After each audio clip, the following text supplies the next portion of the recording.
বিসমিল্লাহির রহমানির রহিম। আলহামদুলিল্লাহ। আজকে আমাদের যে ওয়ান ব্যাংকের স্পেশাল ক্যাডার অফিসার পদের পরীক্ষা হয়েছে, সেটার সলিউশন আমরা ভিডিও ক্লাস সলিউশন ইনশাআল্লাহ দেখবো। এখানে একটা ঝটপট সলিউশন দেখে ফেলবো খুব কম সময়ের মধ্যে। পরীক্ষার পর পর বেশ আমি এটার রিটেন সলিউশন প্রথমে দিয়েছিলাম এবং তারপরে এমসিকিউ সলিউশনটা আপনাদেরকে সফট কপিতে প্রোভাইড করেছিলাম। তো সেই ক্ষেত্রে কেউ কেউ বলেছিলেন যে ভিডিও ক্লাসটা থাকলে সুবিধা হয়, কথা শুনতে ভালো লাগে কিভাবে কি এক্সপ্লেন করছি। তো সেই স্বার্থে আমরা মূলত আজকে এটার ভিডিও ক্লাস সিরিজটা ইনশাআল্লাহ একটু দেখি, হ্যাঁ। ওকে, তো প্রথমে আমাদের যে সিরিজটা আছে সেটা আমাদের মানে প্রথম আমরা এমসিকিউ অংশটা দেখবো, হ্যাঁ, পরে আমরা রিটেন অংশটা দেখি। প্রথম প্রশ্নটা ছিল এক্সাম টেকার কে ছিল, বিআরবিএম ছিল, সহজ প্রশ্ন ছিল, এমসিকিউ রিটেন দুইটাতেই মূলত সহজ প্রশ্ন ছিল। The radius of a wheel is 7 centimeter. How many revolutions will it make in traveling 44 kilometers? তার মানে একটা চাকার ব্যাসার্ধ কত আছে, 7 সেন্টিমিটার আছে। তো যদি 44 কিলোমিটার, এভাবে যদি চিন্তা করি 44 কিলোমিটার যেতে ওই চাকাটা ঠিক কতবার ঘুরবে, এটাই বলা আছে। রিভলিউশন বলতে কতবার ঘূর্ণন সম্পন্ন হবে সেটা জানতে চেয়েছে। তো একদম সহজ কথা, আপনি এভাবে চিন্তা করেন যে রিকোয়ার্ড নাম্বার অফ রিভলিউশন কত হবে। আমরা জানি যে চাকাটা একবার যদি ঘুরে, মানে তার পরিধি সমান, একবার ঘুরলে পরিধি সমান দূরত্ব অতিক্রম করে, তাই তো। তো আলটিমেটলি খেয়াল করলে দেখা যায় আমাকে 44 কিলোমিটার, এটাকে আমরা মিটার পার মিটারে কনভার্ট করে নিই, তাহলে প্রথম 1000 দিয়ে গুণ করলে মিটারে কনভার্ট করব। যেহেতু এটা সেন্টিমিটার আছে, এটা 100 দিয়ে গুণ করলে আমরা আবার সেন্টিমিটার পেয়ে গেলাম। তো আলটিমেটলি এতটা ডিস্টেন্স আমাকে কভার করতে হবে, এবং একবার ঘুরলে আমি কতটুকু ডিস্টেন্স কভার করি, 2 পাই আর সংখ্যক ডিস্টেন্স কভার করি, তাই না। তাই 2 পাই আর বলতে, পাই বলতে আমরা এখানে অবশ্যই 22/7 ইউজ করবো, ভুল করেও 3.1416 করবেন না, করলেই মূলত ঝামেলায় পড়ে যাবেন। আর আর বলতে আলটিমেটলি কত, 7 সেন্টিমিটার। তো এই সেভেন ক্যান্সেল আউট হলো, আর 22 দুগুণে কত, 44, তাহলে 44 এটা ক্যান্সেল আউট হয়ে যায়। তার মানে 1000 × 100, অর্থাৎ 1000 বার মূলত এটা কি হবে আমাদের করবে, বুঝছেন ঘটনা। সরি, 1 লক্ষ বার। তাহলে আলটিমেটলি এটা আমাদের 1 লক্ষ টাইমস এই চাকাটা ঘুরবে। তো এটা আমাদের এই প্রশ্নের সঠিক উত্তর।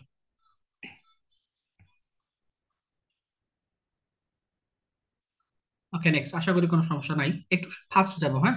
এমনি তো হয়তো ব্যাকগ্রাউন্ডে সাউন্ড শুনতে পারবেন, ছোট বাবু আছে, তো একটু মেনে নিয়ে করা লাগবে, একটু ফাস্ট যাবো। The area of a triangle whose sides are of length 12 centimeter, 5 centimeter and 30 centimeter. আচ্ছা, একটা আমাদের ট্রায়াঙ্গেলের এরিয়া খুঁজে বের করতে হবে, and we have the three sides। এবং যেহেতু এটা 5, 12, 13, তার মানে পিথাগোরিয়ান ট্রিপলেট এখানে, তাহলে ডেফিনেটলি সমকোণী ত্রিভুজ। তাহলে সমকোণী ত্রিভুজের ক্ষেত্রে আমরা মানে আলটিমেটলি এই যে 13, এই বাহুটা কি অতিভুজ আছে, তাহলে এখান থেকে আমাদের বাদ বাকি দুইটা বাহু হচ্ছে হাফ ইন্ট ভূমি গুণিত এখান থেকে সিম্পলি উচ্চতা। সেটা ক্যান্সেল আউট করে দেন, 5 কত, 30, তার মানে 30 সেন্টিমিটার স্কোয়ার আসবে এই ট্রায়াঙ্গেলের area. Next one. Sorry. A shopkeeper increased the price of an article first by 25% and then by 20%. So what is the total percent increase? এই টাইপের প্রশ্ন আমি আপনাদের অহরহ করেছি, ফ্রি ক্লাস যে নিয়েছি ইউটিউবে, এখানেও অনেক ছিল। সিম্পলি সাকসেসিভ পার্সেন্টেজের কাহিনী, যখনই সাকসেসিভ পার্সেন্টেজের কাহিনী আসবে, সেটা আমরা স্কয়ার কনসেপ্ট দিয়েও করতে পারবো, মাল্টিপ্লাইং ফ্যাক্টর কনসেপ্ট দিয়েও করতে পারবো। তো এই যে একটা জিনিস প্রথমে 25%, আমরা যদি মাল্টিপ্লাইং ফ্যাক্টর কনসেপ্ট প্রথমে করি, একটা জিনিস 25% বৃদ্ধির অর্থ কি, সিম্পলি 4-এর বিষয়টা 5 ইউনিটে পরিণত হওয়া। অনেকবার আলোচনা করছি না, যে পার্সেন্টেজ যেটা 25% রিপ্রেজেন্ট করে ফ্রাকশনে, that is representing as 1/4। And কোনো কিছু 25% বৃদ্ধির অর্থ হচ্ছে 4 থেকে 1 বেড়ে সেটা 5 ইউনিটে বৃদ্ধি পাওয়া। ফাইন, এই যে বৃদ্ধি পেলো, এরপর আবার সেটা 20% বৃদ্ধি করা। তো 20% বৃদ্ধি পাওয়ার অর্থ হচ্ছে 5 থেকে সে বিষয়টা 6 ইউনিটে পরিণত হওয়া, because we know that 20% equivalent to 1/5। So increase 20% means 5-এ 1 ইউনিট বৃদ্ধি পেয়ে 6 ইউনিটে পরিণত হয়। এই দুইটা ঘটনায় তো ঘটলো, তাই না। তাহলে এই দুইটা ঘটনা আলটিমেটলি দেখা যায়, এই দুইটা ঘটনা ঘটার পরে আমাদের লবে আছে 30 আর নিচে আছে কত, 20। তাহলে এই যে দুইটা ঘটনা ঘটলো, এর অর্থটা কি, এই দুইটা ঘটনার পরে যেটা 20 ইউনিট ছিল সেটা কততে পরিণত হয়েছে, 30 ইউনিটে পরিণত হয়েছে। অর্থাৎ 20-এ কত বৃদ্ধি পেয়েছে, 10 বৃদ্ধি পেয়েছে। এভাবেও ক্যালকুলেট করতে পারেন, অথবা এভাবে চিন্তা করেন, আমরা দেখতে চাই এটা পার্সেন্টেজের সাপেক্ষে কতটুকু বৃদ্ধি পেয়েছে। এই জন্য লবটাকে যদি 100-তে পরিণত করি, অর্থাৎ 5 দিয়ে গুণ করলে এবং উপরও 5 দিয়ে গুণ করলে 150। অর্থাৎ পার্সেন্টেজের কথা যদি চিন্তা করেন, যে জিনিসটা 100 ছিল যেহেতু আমাকে পার্সেন্টেজে চিন্তা করতে হবে, সো 100 থেকে সেটা কি হয়েছে 150 হয়েছে। কখন হয়েছে? এই যে দুইটা পরপর ইনক্রিজ হইলো, এরপরে 100 টাকার বিষয়টা 150 টাকাতে বৃদ্ধি পেয়েছে। So we definitely can say there is 50% increase. এটা আমাদের মাল্টিপ্লাইং ফ্যাক্টর কনসেপ্ট হলো। এটা সব থেকে সহজ হয় এসপিআর এ করা। দেখেন, একটা জিনিস 20% বৃদ্ধি পেলো, সরি প্রথমে 25, একই কথা, সমস্যা নাই, এবং আবার 25% বৃদ্ধি পেয়েছে। প্রথমে 25, পরে 20, অ্যান্ড আমরা স্কোয়ারের কনসেপ্ট অনুযায়ী মান যদি বসিয়ে দিই, তো দেখেন 20 আর 5 কত, 25, আর এখান থেকে এটা ক্যান্সেল করলে 4, এটা ক্যান্সেল করলে কত, 5। তাহলে 20, 25, 45 আর কত, 50। এটা এমনিতেও দেখা যায় 20 আর 25 গুণ করলে 500, 500-কে 100 দিয়ে ভাগ করলে 5 আসে। তাহলে 50%-এর মধ্যে এখানে ইনক্রিজ হবে। Next one, the average of the first natural numbers is what. আচ্ছা, এটা আসলে প্রশ্ন ত্রুটিযুক্ত। প্রথম কথা, নান অফ দিস ভাগ্যিস আছে। এখানে কতগুলো ন্যাচারাল নাম্বারকে বের করতে বলছে সেটা কিন্তু মেনশন করে নাই, যে 10টা, 20টা, 50টা এরকম বলে নাই। আবার যদি বলতো ফার্স্ট এন ন্যাচারাল নাম্বারস, সেক্ষেত্রে আমরা গড়টা এভাবে বের করতে পারতাম। তো যেহেতু এভাবে কোনো ডেটা দেওয়া নাই, তো এটা নান অফ দিস অপশন নিতে পারেন। বাট আমার মনে হয় কোনো কিছু একটা মিসিং আছে, এন এর জায়গায় কোনো কিছু একটা বলতো আর কি। The cost price of 6 oranges equals selling price of 5। আচ্ছা, এই টাইপের প্রশ্ন আমার মনে হয় আপনাদের দেখার সাথে সাথে পারা উচিত, আর না পারলে সেটা ক্রাইম। বিষয়টা হচ্ছে এটা, কস্ট প্রাইস অফ 6 অরেঞ্জেস, অর্থাৎ আমি যদি ভেঙেও করি এটা একটু, যে 6টা অরেঞ্জের যে দাম, 6টা অরেঞ্জের যে ক্রয় মূল্য, সেটা 5টা অরেঞ্জের বিক্রয় মূল্য সমান। So I definitely can say CP is to SP is equal to 5 is to কত, 6। অর্থাৎ ক্রয় মূল্য যদি 5 ইউনিট হয়, বিক্রয় মূল্য কত, 6 ইউনিট। মানে কি 1 ইউনিট পরিমাণ লাভ করতেছেন কততে, 5-এ। তো এটা পার্সেন্টেজে করলে সিম্পলি কি 20% না? একটু আগে তো দেখলাম যে 1/5 মানে 20%।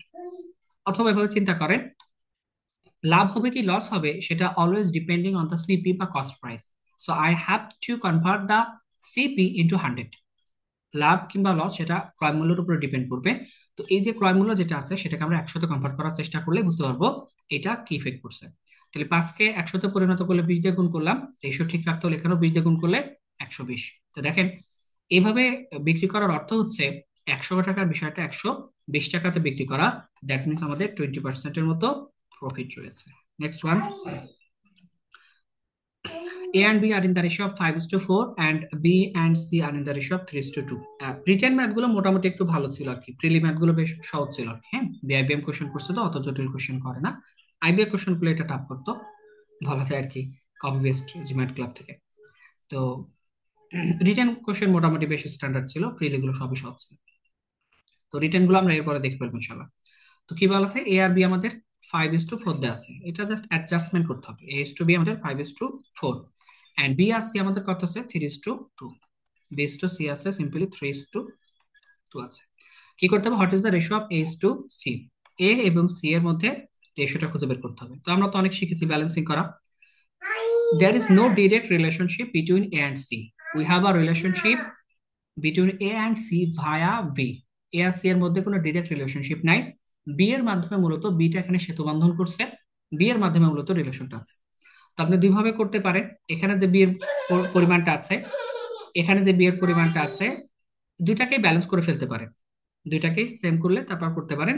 অথবা আমরা যদি একবারে করতে চাই, আমরা দেখেছি H to B to C মানে 3 5 কত, এখান থেকে 15, আর এটা গুণ করতে হলে যদিও এখানে লাগবে না, 3 4 12, আর এই দুটো কত, 4 2 8।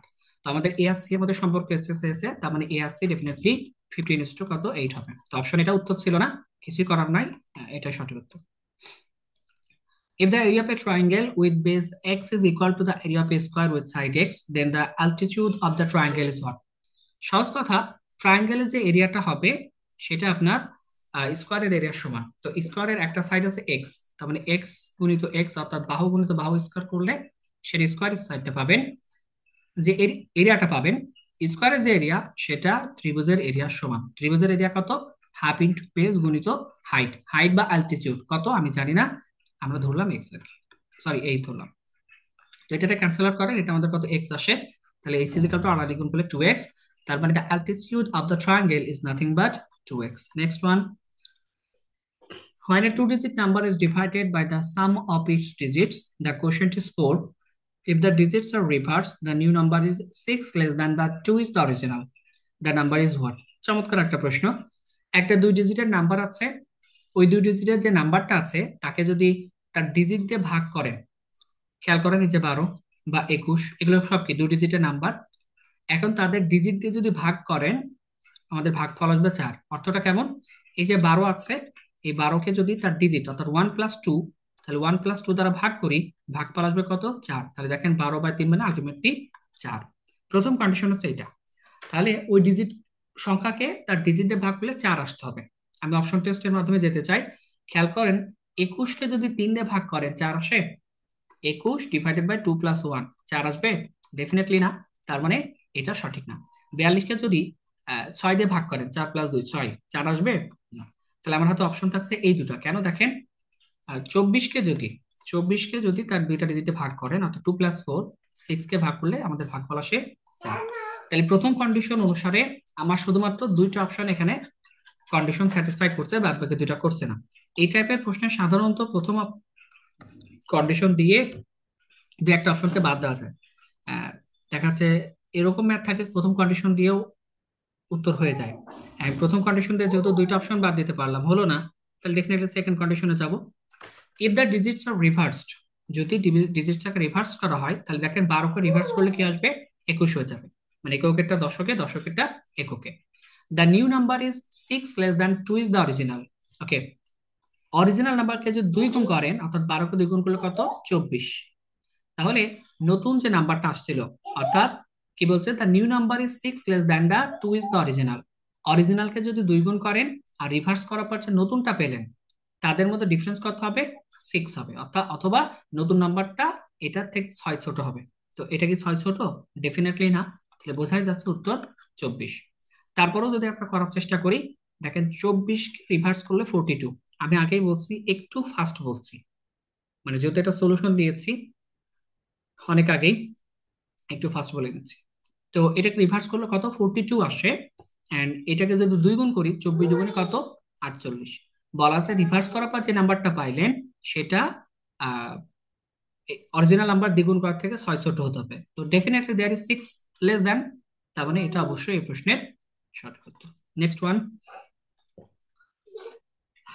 if 5 men can do a piece of work in 6 days and 10 women can do it in 5 days, in how many days can 3 men and 5 women do to the same piece of work? চমৎকার প্রশ্ন, এগুলো সব পারার কথা আপনাদের। আচ্ছা শুরু করি। যে 5 মেন, খেয়াল করেন 5 মেন একটা কাজ 6 দিনে কমপ্লিট করে, সেক্ষেত্রে 10 ওম্যান ওই কাজটা 5 দিনে কমপ্লিট করে। তো 5 আর 5 ক্যান্সেল আউট করে দেওয়া যায়। এটা ক্যান্সেল আউট করলে কত? 3। এটা ক্যান্সেল আউট করলে কত? 5। তাহলে সিম্পলি বলা যায় 3 men is equal to 5 woman. তাহলে men is 2, woman is equal to, খেয়াল করে এখানে 5:3। So efficiency of 1 man is 5 and efficiency of 1 woman is equal to 3। ভালো কথা। এখন কি করবে? এই কাজটা যদি 3 জন পুরুষ এবং 5 জন মহিলা করে, কত দিন দিন লাগবে? তো সহজ কথা, এই কাজটা কি করবে? কাজটা কোনটা আমি আগেই শিখিয়েছি আপনাদের। এই অংশে বা এই অংশে যে কোনো একটা অংশে যদি আমরা এফিসিয়েন্সি মান বসিয়ে দিই, তাহলে আমরা টোটাল ব্লকটা অবশ্যই পেয়ে যাবো। তাহলে সিম্পলি খেয়াল করি, 5 গুণিত মেনের এফিসিয়েন্সি হচ্ছে 5, আর আলটিমেটলি 6 দিনে কাজটা কমপ্লিট করছিল, অর্থাৎ এটা টোটাল কাজ রিপ্রেজেন্ট করে। এবং এক্ষেত্রে মেনের এফিসিয়েন্সি 5, কতজন? 3 জন। এবং ওয়ানের এফিসিয়েন্সি কত? 3, কতজন? 5 জন। তাহলে খেয়াল করি, 5×5 = 25, উপরে কত আসে? 150 আসে। আর 3×5 = 15, 15 কত? 30। তাহলে ক্যান্সেল আউট করলে আলটিমেটলি 5। তাহলে মোট 5 দিন লাগবে। So we have required 5 days to complete the same piece of work by 3 men and 5 women। তো এটা তো আসলে কোনো ব্যাপার না, আপনাদের এফিসিয়েন্সি স্টাইলে এই টাইপের ম্যাথ তো তুড়িতে হয়ে যাওয়ার কথা আপনাদের, মানে এটা না পারাও টাইম। ঠিক আছে, এগুলো তো সব ইজি, এগুলো তো সবই দেখেছেন। Next one, if A's income is 25% more than B's income, then the percentage of B's income in terms of A's income is what? অর্থাৎ এর ইনকামটা বি থেকে বেশি। কত বেশি? 25%-এর মতো বেশি। তাহলে বির ইনকামটা এ থেকে অবশ্যই কম। এর ইনকাম যদি বি থেকে বেশি হয়ে থাকে, তাহলে বি এর যে ইনকাম হবে সেটা এ থেকে অবশ্যই কম। আলটিমেটলি আমরা যদি রেশিওটা নিই, H2 = 20, একবারে লেখা যায় যে 25% মোর বলতে কি বোঝায়? আমরা জানি যে 25% বলতে সিম্পলি 1/4 কে রিপ্রেজেন্ট করে। অর্থাৎ বি এর ইনকাম যদি 4 ইউনিট হয়, এর ইনকাম ডেফিনেটলি 1 থেকে বেশি 5 ইউনিট আর কি। এখন আমাকে কি করতে হবে? এর সাপেক্ষে তুলনা করে দেখাতে হবে বি এর ইনকামটা কতটুকু। বলা আছে বি's ইনকাম ইন টার্মস অফ এর ইনকাম, এর সাপেক্ষে বি এর ইনকাম কত। তো যার সাপেক্ষে তার সাথে তাকে অবশ্যই কি 100-এ কনভার্ট করে নিতে হবে। এটা করছি আমরা। তাহলে এটা কনভার্ট করলে 5 বিশ 100, আর 5 দ্বিগুণ 20 দিয়ে গুণ করলে 100, 20 দিয়ে গুণ করলে 80। তো দেখা যায় এর সাপেক্ষে বি এর ইনকামটা সিম্পলি আমাদের 80%-এর মতো। তাহলে এটা এই প্রশ্নের সঠিক উত্তর। Next one, a person saved টাকা 5 in buying a dress on sale. If he spent টাকা 45, then he saved. তার মানে সহজ কথা হচ্ছে এখানে, আহ, যদি চিন্তা করেন একজন ব্যক্তি 5 টাকা সেভ করছে এবং সে কি করছে, 45 টাকা স্পেন্ড করেছিল, তাহলে পার্সেন্টেজে সে কত টাকা সেভ করছে এটা তো জানতে চাইছে। তাহলে আমরা বলতে পারি যে সেভিং এর আগে তার মোট ব্যয় কত টাকা, 45 টাকা প্লাস 5 টাকা, অর্থাৎ মোট আমাদের 50 টাকা পরিমাণ হচ্ছে তার ব্যয়। এই 50 টাকা জিনিস সে 45 টাকায় পেয়েছে, তাহলে 50 টাকা জিনিস 45 টাকায় পাওয়ার অর্থ হচ্ছে 5 টাকা সেভ করেছে। এখন এটা পার্সেন্টেজে কত, তাহলে ultimately this is nothing but 10%। একটু ফাস্ট যাচ্ছে, হ্যাঁ। When the price of oranges decreases by 20%, a person can buy 5 oranges more for টাকা 100. How many oranges can he buy if he spends টাকা 120? কি একদম কপি পেস্ট কোশ্চেন না? প্রথম কথা হচ্ছে কমলার দাম কমার কারণে, সেটা কতটুকু, 20% কমার কারণে 100 টাকা যদি একজন দেয় সে 5টা কমলা বেশি পায়। কেন, বিষয়টা এরকম, আমি যদি একটু ভেঙে বলি ছোট করে, যে আপনি আগে 100 টাকা কমলার দোকানে দিতেন, আপনাকে নির্দিষ্ট সংখ্যক কমলা দিত। কমলার দাম যেহেতু কমে গিয়েছে, আপনি আগে যে পরিমাণ কমলা পেতেন এখনো সেই পরিমাণ কমলাই কিন্তু পাবেন। কিন্তু যেহেতু 20% কমে গিয়েছে, তাহলে এই টাকাটা দোকানদার উচিত আপনাকে ব্যাক দেওয়া। দোকানদার আপনাকে ব্যাক দেয় না, ব্যাক না দিয়ে কি করে, কমলা দিয়ে দেয়। তাহলে যতটুকু কমেছে দাম, ওইটা আসলে 5টা কমলার দামের সমান বলতে পারি না, ডেফিনেটলি বলতে পারি। সো এই 20% কমার কারণে কিন্তু আপনি 5টা কমলা বেশি পান। অর্থাৎ এই যে 100 টাকার উপরে 20%, তাহলে 120% মানে কত টাকা, 20 টাকা। এই 20 টাকা দিয়ে আপনি কয়টা কমলা পান, 5টা কমলা পান। তাহলে দেখা যায় বর্তমানে, আই রিপিট, বর্তমানে একটা কমলার দাম 4 টাকা। এখন জানতে এসেছে 120 টাকা যদি আপনি দেন তাহলে কয়টা কমলা পাবেন। 120 টাকা দিলে প্রতিটা কমলার দাম 4 টাকা, তার মানে ইউ উইল গেট 30 কমলা ইন প্রেজেন্ট বা কারেন্ট প্রাইস আর কি। তাহলে এইটা একটা অ্যাপ্রোচ যাই, এটা একটা অ্যাপ্রোচ হতে পারে। আর একটা অ্যাপ্রোচ যেটা আপনাদের শিখিয়েছি আমি, সেটা খুবই স্মার্ট, তবে এইটার জন্য একটু হালকা লেন্থি। সেটা আমরা যদি খেয়াল করি, প্রাইস রেশিওটা খেয়াল করি। প্রাইস রেশিওটা কি হয়েছে, আমাদের এখানে বলা আছে 20% কমে গিয়েছে। তো কমে যাওয়ার অর্থ কি, আমাদের ওল্ড এবং নিউ, আগের দাম যদি 5 ইউনিট করে হয়ে থাকে, 1 ইউনিট কমে এখন কত, 4 ইউনিট হবে। কেন, কারণ পার্সেন্টেজ যেটা 20%, ফ্রাকশন সেটা 1/5 কে রিপ্রেজেন্ট করে। অর্থাৎ পূর্ব মূল্য যদি 5 ইউনিট থাকে, এখন সেটা 1 ইউনিট কমে, অর্থাৎ 20% কমে 4 ইউনিটে পরিণত হবে। অর্থাৎ আগের দাম 5 ইউনিট হলেও এখনকার দাম কত, 4 ইউনিট। তাহলে কোয়ান্টিটি রেশিও কি হবে, টাকার পরিমাণ যদি সেম থাকে তাহলে quantity ratio just reverse ratio হবে। এটা আমরা শিখিয়েছি। একটা জিনিস খেয়াল করেন, অনেকভাবে এখান থেকে এটাকে ডিল করা যায়। তবে বিষয় হচ্ছে দেখেন, আগে আমি 4টা কমলা পাইতাম কোয়ান্টিটিতে, এখন আমি 5টা কমলা পাচ্ছি। এটা কি সঠিক, ডেফিনেটলি সঠিক না। কারণ আমার বলা আছে, মানে এখানে আমরা বুঝতে পারছি আগের থেকে আমরা এখন একটা কমলা বেশি পাচ্ছি, কিন্তু আমার তো 5টা কমলা বেশি পাতে হবে, তাই না? তো সেক্ষেত্রে আমরা যদি এটাকে গুণ করে দিই তাহলে হয়ে যাবে, 5 দিয়ে গুণ করলে ব্যালেন্স করতে হবে, 5 দিয়ে গুণ করলে 20, 5 দিয়ে গুণ করলে 25। তার মানে আগে যখন আমরা 20টা কমলা পাইতাম, এখন দাম কমার ফলে আমরা কয়টা পাবো, 25টা কমলা পাবো। অ্যাজ এ রেজাল্ট কয়টা কমলা কম বেশি পাচ্ছি, 5 টাকা 5টা পাচ্ছি। তার মানে আমাদের ব্যালেন্সিংটা ঠিক আছে। যাদের এখানে কত দিয়ে গুণ করলে, আই রিপিট, এখানে কত দিয়ে গুণ করলে ডিফারেন্সটা 5টা কমলা আসবে বুঝতে অসুবিধা হয়, তাদের আমি অনেকবার আলোচনা করেছি যে আমাদের ভাষায় যেটা 1 ইউনিট পরিমাণ কমলা বেশি পাওয়া, প্রশ্নের ভাষায় সেটা 5কে রিপ্রেজেন্ট করে। তাহলে আমাদের ভাষায় যেটা 4 ইউনিট, সেটা আলটিমেটলি 20, মানে আগে 20টা পেতাম, এখন আমরা 5 ইউনিট পাই, তার মানে এখন আমরা কয়টা পাই, 25টা পাই। তো এগুলো শিখে ফেললে সাধারণত গুণ করাটা কোনো ব্যাপার না, ঠিক আছে? তাহলে এখন আমরা কয়টা কমলা পাচ্ছি, 20টা কমলা পাচ্ছি, 25টা কমলা পাচ্ছি। তো এই যে 25টা কমলা পাচ্ছি কয় টাকা দিয়ে, 100 টাকা দিয়ে আগে 20টা কমলা পেতেন, কিন্তু দাম কমার ফলে এখন 25টা কমলা পাচ্ছেন। তার মানে কমলার বর্তমান দাম এখন কত টাকা, 4 টাকা। তাহলে 120 টাকা যদি প্রোভাইড করেন, তাহলে 4 টাকা একটা কমলা হলে ইউ উইল গেট 30 কমলা। এটা এই প্রশ্নের সঠিক উত্তর। এই অ্যাপ্রোচটা কেন করলাম, দেখবেন এই টাইপের অন্যান্য যে ম্যাথ গুলো আছে এটা খুবই স্ট্যান্ডার্ড। কারণ এখান থেকে অনেক সময় পূর্ব মূল্য, আমার মনে হতে পারে যে এত আলোচনা কেন করলাম, কারণ এইটা এমন একটা অ্যাপ্রোচ যেটাতে আপনি পূর্ব মূল্য, পরের মূল্য, পূর্বে কতটা পাচ্ছেন, পরে কতটা পাচ্ছেন, সবকিছু বের করা যায়, আমি দেখিয়েছি। যার পয়েন্ট আমরা একটু মনে করার চেষ্টা করলাম। There are dash numbers between 100 and 100 to 400 which are divisible by 11. আচ্ছা, মানে আলটিমেটলি 100 থেকে 400-র মধ্যে 11 দিয়ে বিভাজ্য কতগুলো সংখ্যা আছে সেটা আমাকে বের করতে হবে। তো আমরা প্রথমে চিন্তা করব যে একবারে 1 থেকে 400-র মধ্যে কতগুলো আছে, অর্থাৎ 400-র মধ্যে 1 থেকে কতগুলো আছে। যেহেতু আমার 100 থেকে বের করতে বলছে, তো আমরা 1 থেকে 100-র মধ্যে সেটা বাদ দিতে হবে। এটা বাদ দিলে মূলত হবে। তো এটা আসলে আমাদের আলটিমেটলি 11 যদি ক্যান্সেল আউট করি, 3 11 কত, 33, 7 70, 6 11 কত, 66। তার মানে আমরা শুধুমাত্র ফ্রাকশন গুলো নিব। আর এখানে 9 11 কত, 99। তাহলে আলটিমেটলি দেখা যায় এরকম 27টা নাম্বার পাওয়া যাবে 100 থেকে 400-র মধ্যে, যারা আলটিমেটলি আমাদের 11-তে বিভাজ্য। Next one, a father is 61 and his son is 16. In how many years will the father be twice as old as his son? আহ, পিতার বয়স 61 বছর, পুত্রের বয়স 16, কত বছর পরে গিয়ে পিতার বয়স পুত্রের দ্বিগুণ হবে? আচ্ছা, রেকর্ড ঠিকঠাক হয়তো, নাহলে যারা ইউটিউবে দেখবে তারা তো, আচ্ছা ঠিক আছে। আচ্ছা, তো এই ম্যাথটা চাইলে আপনি ইয়া করতে পারেন, অপশন টেস্ট করতে পারেন, তবে অনেকগুলো অপশন আছে। আর অপশন মূলত ছিল না, এই কোশ্চেনে সঠিক উত্তর ছিল না, যেহেতু আমি সফট কপি দিয়েছি। তো এক্স ধরে করলে অপশনের থেকে বেশি দূরত্ব হবে, এটা হচ্ছে কথা। তো খেয়াল করেন, 61 বছর পিতার বয়স আছে, সাপোজ আমি এক্স বছর পরে গিয়ে কি হবে, দুই গুণ হবে কার বয়সের, পুত্রের যে বয়স আছে, পুত্রের বয়স তো বৃদ্ধি পাবে তাই না, এক্স বছর পরে গিয়ে পিতার বয়স পুত্রের দ্বিগুণ হবে। তাহলে আমরা যদি এখানে ক্যালকুলেট করি, 2x এই পাশে নিব, 2x minus x equal to 61 minus 30, 16 দুগুণে 32। তাহলে এক্স ইকুয়াল টু এখান থেকে 28 29। তাহলে এখানে দেখা যায় 29 বছর পরে গিয়ে আহ, পিতার যে বয়সটা আছে সেটা পুত্রের ডেফিনেটলি দ্বিগুণ হবে।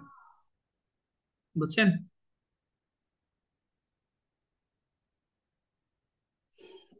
কে কে বুঝছেন না এতটা?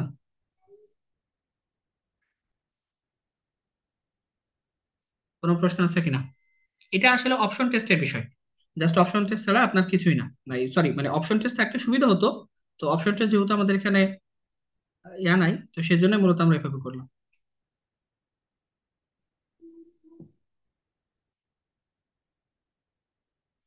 আচ্ছা, একটা মিনিট, হ্যাঁ, আসলে একটু।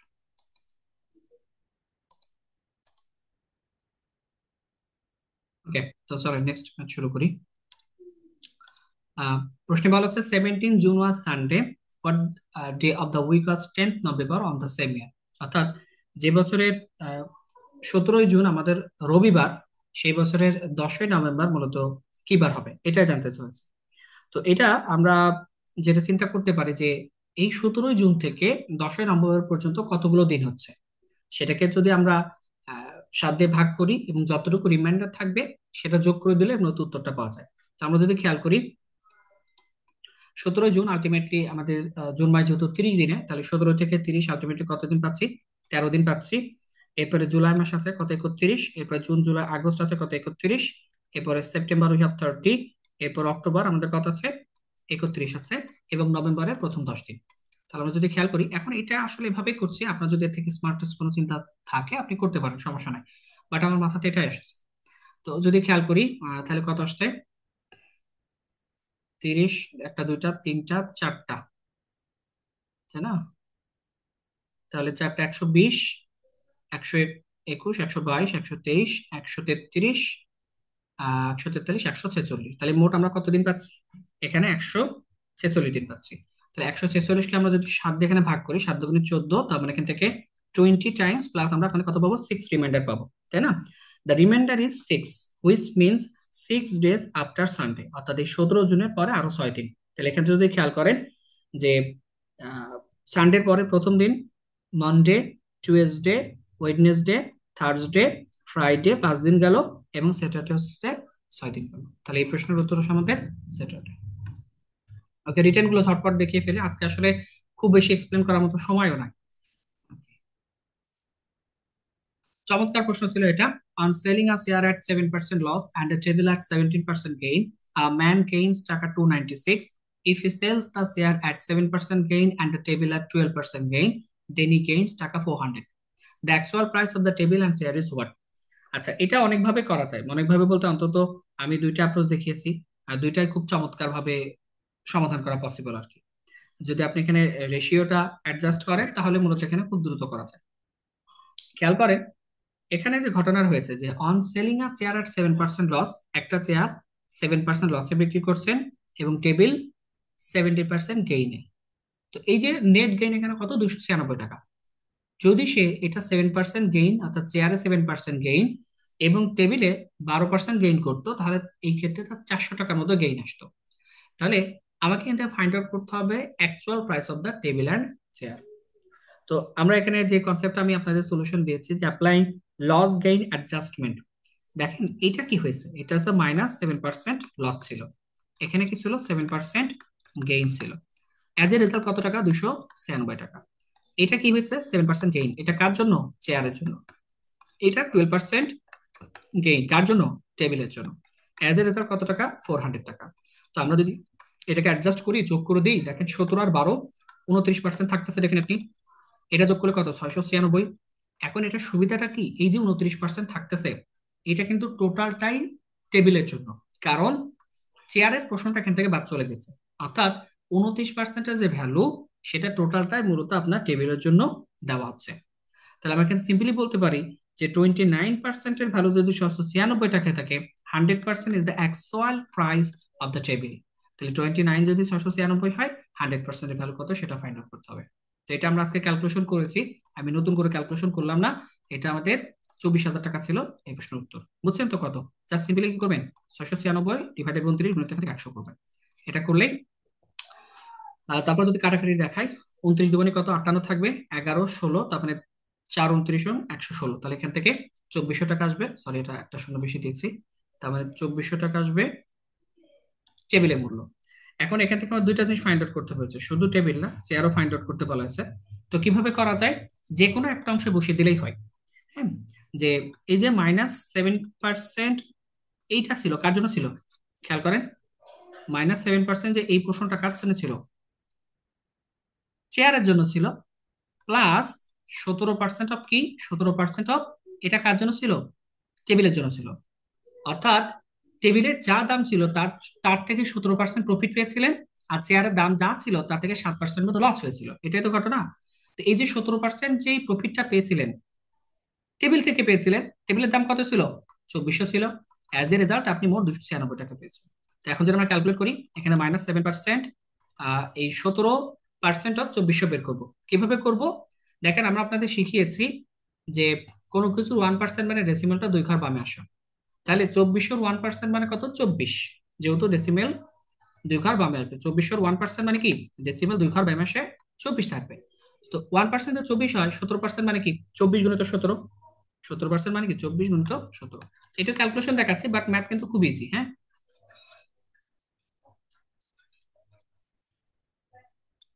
তাহলে সিম্পল আমার কি করা লাগবে, 24 গুণিত এখান থেকে 17। তাহলে 24-কে 10 বার নেন, 10 বার বা একবারও গুণ করতে পারেন, সমস্যা নাই। 10 বার নিলে কত, 240। আর আরো 7 বার নেবেন, 10 বার নিলে যদি 240 হয়, 5 বার নিলে ডেফিনেটলি কত, 120। সাথে হচ্ছে আমি পাচ্ছি 24 × 48। আপনার যেভাবে ক্যালকুলেট করতে মনে চায় করিয়েন, সমস্যা নাই। হ্যাঁ, 408। বুঝছেন এটা কিভাবে কি করলাম, 24-কে 17 বার গুণ করতে হবে, তো আমরা 10 বার নিলাম কত, 240 আসলো। 10 বার নিলে যদি 240 হয়, তাহলে 5 বার নিলে তার অর্ধেক 120, তাহলে 15 বার নেওয়া কিন্তু শেষ। 15 বার নেওয়া শেষ, কিন্তু আমাকে তো 17 বার নিতে হবে। তাহলে আরো 2 বার নিলে 24 × 48, তার মানে 408 আসবে। এটা আমরা সহজে ক্যালকুলেট করার জন্য করলাম। তাহলে 296 মাইনাস এখান থেকে 408, তাহলে এখানে কত পাবো, যেহেতু দুই পাশে মাইনাস তাহলে উঠাই দিলাম। আর এখানে 448 মানে পাচ্ছি হচ্ছে 112। তাহলে 7%, এই 7% কার জন্য, চেয়ারের জন্য। তাহলে 7% যেহেতু রিটেনের ম্যাথ, এটা একটা অ্যাপ্রোচে দেখাচ্ছে, তো এই জন্য কোনো নাম দিচ্ছি না, পরেরটা না নাম দিয়ে দিচ্ছি। 7% যদি 112 হয়, 100% কথা, কারণ এই 7% is representing us the relation with the chair. তাহলে এখান থেকে যদি খেয়াল করি, 16 মানে 16 টাইমসের ভ্যালু দেয়, 7 এখানে 16 টাইমসের ভ্যালু দিয়েছে, তাহলে 100 ও 16 টাইমসের ভ্যালু দিয়ে 1600 হবে। এখান থেকে আমাদের 1600 টাকা আসবে আমাদের চেয়ারের মূল্য। বুঝছেন ঘটনা, ইজি একটা জিনিস, খুব সহজে মূলত এটাকে এভাবে হ্যান্ডেল করা যায়। এখন এভাবে পার্সেন্টেজ না ধরে যদি নাম ধরে করতে চান তাহলে কি করতেন একটু দেখাই। একই জিনিস শুধু একটু রং চং মারতে হবে।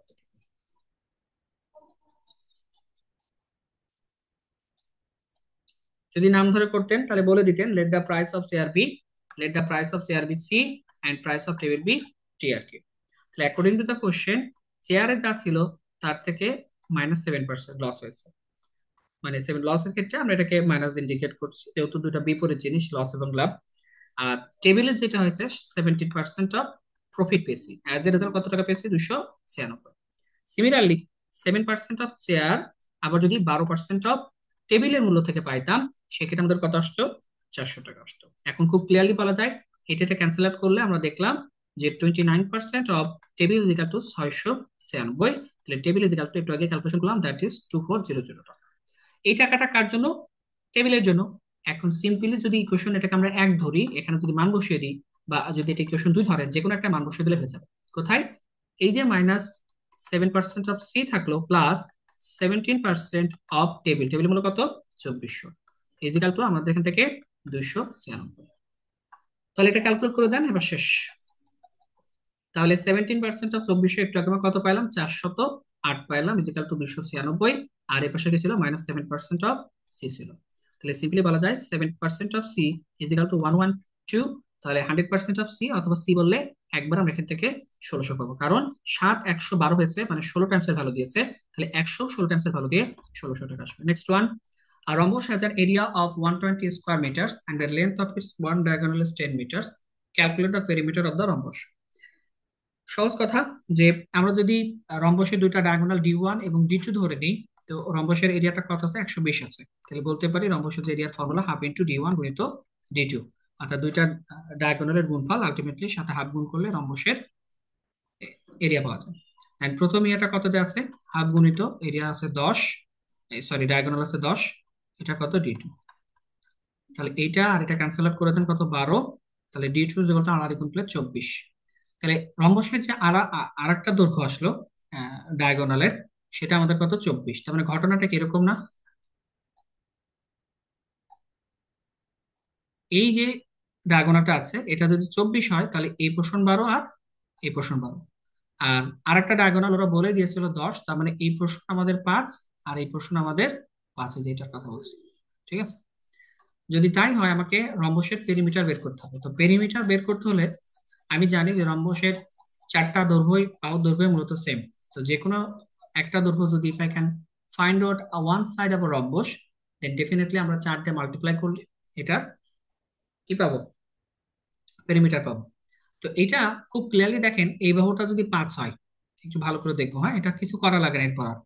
এই বাহুটা যদি 5 হয়, এটা যদি 12 হয়, তো এটা তো পিথাগোরিয়ান ট্রিপলেট। এটা 5 এটা 12 হলে এটা 13 হতে বাধ্য। পিথাগোরিয়ান ট্রিপলেট অনুসারে এটা 5 এটা 12 এটা 13 হতে বাধ্য। তাহলে তো রম্বসের একটা সাইড কি 13 পেয়ে গেলাম। তাহলে 13 গুণিত 4, মানে 52 স্কোয়ার মিটার, না কি দেওয়া আছে? হ্যাঁ স্কোয়ার, সরি স্কোয়ার মিটার না মিটার। এটা আমাদের রম্বসের পেরিমিটার। বুঝছেন? এটা আর কি কথা। আপনি এভাবে ট্রিপলেট দিয়েও দেখাতে পারেন, অথবা আপনার যদি আহ, ইচ্ছা হয় যে না আমি এটাকে ভেঙে ভেঙে দেখাবো, তাহলে দেখাতে পারেন। কি ওয়ান সাইড আপনি কিভাবে পাবেন? এই সাইডটা কেমনে পাবেন? যেহেতু পিথাগোরাস ট্রিপলেট, তখন স্কোয়ার করা শুরু করবেন। যে সাপোজ এই সাইডটা আমরা ধরলাম হচ্ছে, সাইডকে আমরা এ ধরলাম, তাহলে এটা কেমনে বের করবো? পিথাগোরিয়ান ট্রিপলেট অনুসারে a square is equal to 5 square plus 12 square. তাহলে a is equal to ultimately root over করলে 169। তাহলে একটা সাইডে কত? 13। তাহলে একটা সাইড 13 হলে চারটা সাইড মানে পেরিমিটার হয়েছে 52। If the sum of interest on taka 500 in 4 years and taka 600 in 5 years is taka 500, then what interest on taka 1000 in 3 years? সহজ প্রশ্ন। এই টাইপের প্রশ্ন আগেরটা করালাম, এগুলো অনেক করিয়েছি।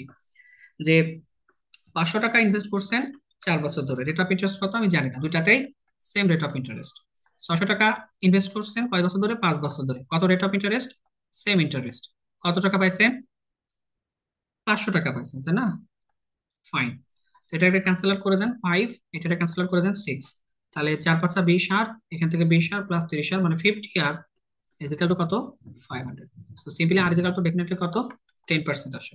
এখন এই 10% হারে 1000 টাকা যদি 3 বছর রাখেন 10% হারে কত টাকা পাবেন? তো একদম ইজি কথা। 300 টাকা। Next one, x plus y is equal to a, x square plus y square is equal to b square, and x cube plus y cube is equal to c cube, then show that a cube plus 2c cube is equal to 3ab square. ওকে, অনেকভাবে চিন্তা করা যায়, তবে আমরা সব থেকে সহজ হয় লেফট হ্যান্ড সাইড নিয়ে চিন্তা করবে। দেখেন আমাদের দেওয়া আছে a কিউব প্লাস এখান থেকে 2c কিউব, আচ্ছা জায়গা লাগবে এটাতে আর কি। তাহলে a মানে কত, x প্লাস y তো whole cube plus 2 into c cube, c cube মানে x কিউব প্লাস এখান থেকে y কিউব। ফাইন, এখন এক্স প্লাস ওয়াই কিউব যেটা আছে সেটা আমরা একটা আমাদের ফর্মুলাতে ভেঙে দিই। X cube plus 3a² B plus 3ab² plus এখান থেকে বি কিউব প্লাস এটা যদি গুণ করে দিই 2x³ প্লাস এখান থেকে 2y কিউব। তাহলে এখান থেকে কত পাচ্ছি, 3x³ তুমি একবারে কমন নিয়ে নিই, x³ প্লাস এখান থেকে y কিউব প্লাস এখানে পাচ্ছি কত, এই দুটোর মধ্যে কমন নিই 3xy নিলে x, আর এখানে কত পাবো, y পাবো। ফাইন, আচ্ছা, এক্স প্লাস ওয়াই কমন না যাবে, তাহলে 3 এটাকে কিউ প্লাস বি কিউ ফর্মেটে ভেঙে দিই।